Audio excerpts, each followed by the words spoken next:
guys, my name is Clyde. Please be advised po na yung mga knowledge na maisi-share ko dito is only limited based sa kung paano prinasas ng asawa ko yung pagpunta niya here. So just in case na naglalak ako ng information, you can always search in Google or you can contact reputable agencies na mas matutulungan kayo to process, to evaluate yung mga documents na meron na kayo or credentials. By the way guys, so yung husband ko started working as a nurse in the Philippines. Actually, I guess he volunteered lang muna. Ilipat siya sa isang government hospital, nagka-job order, and he worked there for I guess 2 years more or less. Then nakapag-Dubai siya.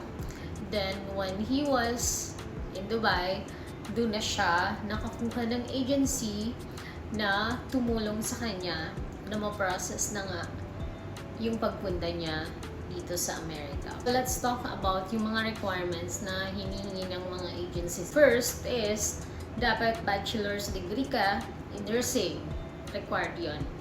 Then, dapat may active Philippine RN license ka, which is the board exam. You should pass the NCLEX, and that is very necessary para sa US state licensure.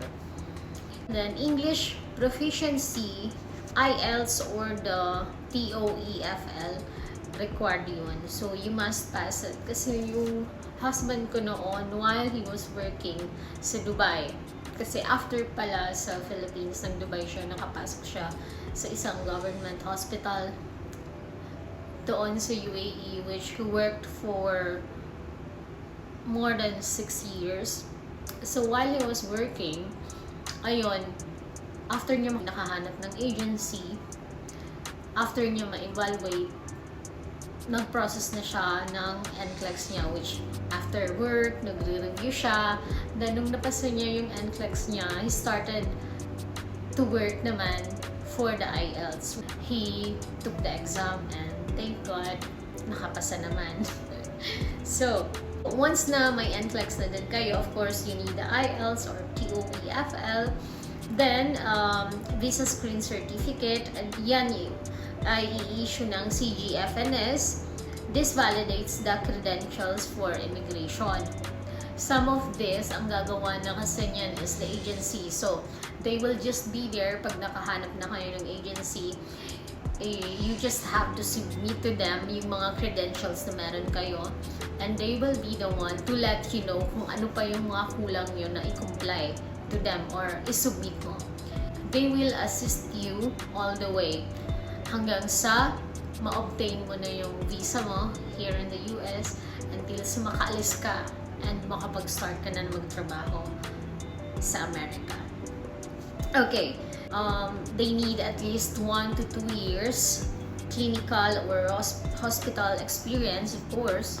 That is really required ng mga agencies. And lahat yan ipaprocess na nila until ma-obtain mo na yung EB3 visa, which nag-offer na ng permanent residency. So, nung na-obtain na nung husband ko yung mga lahat ng requirements na yon, later on, sinabi niya na sa akin na yung later on, yung agency nga is in-inform na siya na may nahanap na sponsor.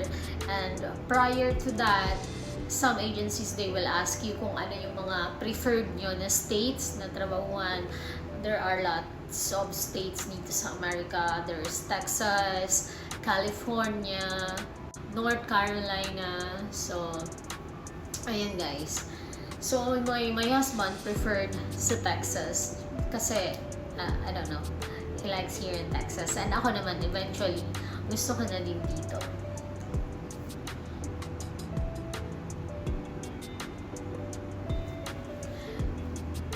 So, yun yung mga yun yung mga main requirements na hihingin talaga nila sa inyo.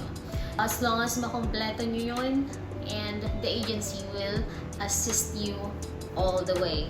Pero one important advice na dapat pag naghanap kayo ng agency, make sure na reputable sila at hindi kayo lolokohin kasi sa panahon ngayon madami na din agency na talagang nang scam or nanloloko ng mga Pilipino. And also guys, huwag kayong magmamadali na makapunta dito.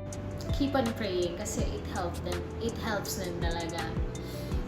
Guys, that's all for this vlog. So, if you have any questions na kaya namin sagutin ng husband ko, please comment down below. We will try to respond the best we can para at least makatulong sa inyo. And again, yung mga knowledge na na-mention ko dito is only limited. And yung asawa ko yung mas may alam sa mga bagay nito. And for more videos, please comment down below. Kung may mga request din kayo, please like, share, and subscribe to my channel, guys. And thank you so much for watching. God bless you all.